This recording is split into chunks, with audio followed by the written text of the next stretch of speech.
ప్రభు నామమున అందరికీ శుభోదయం. ఈరోజు దేవుని వాగ్దానము ఏమనగా యిర్మీయా గ్రంథము 17వ అధ్యాయము 9వ వచనము. హృదయము అన్నిటికంటే మోసకరమైనది, అది ఘోరమైన వ్యాధి కలది, దాన్ని గ్రహింపగలవాడెవడు?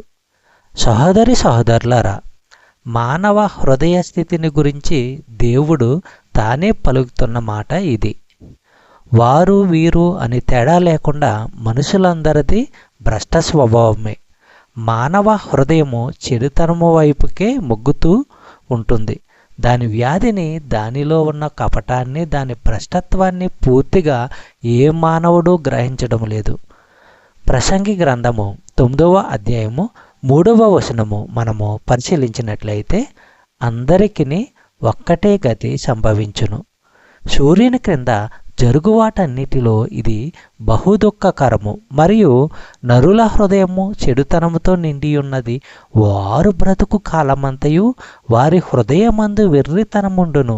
తరువాత వారు మృతుల యొద్దకు పోవుదురు. ఇదియును దుఃఖకరము. చెప్పబడిన వాగ్దానము దేవుడు దీవించి ఆశీర్వదించును గాక.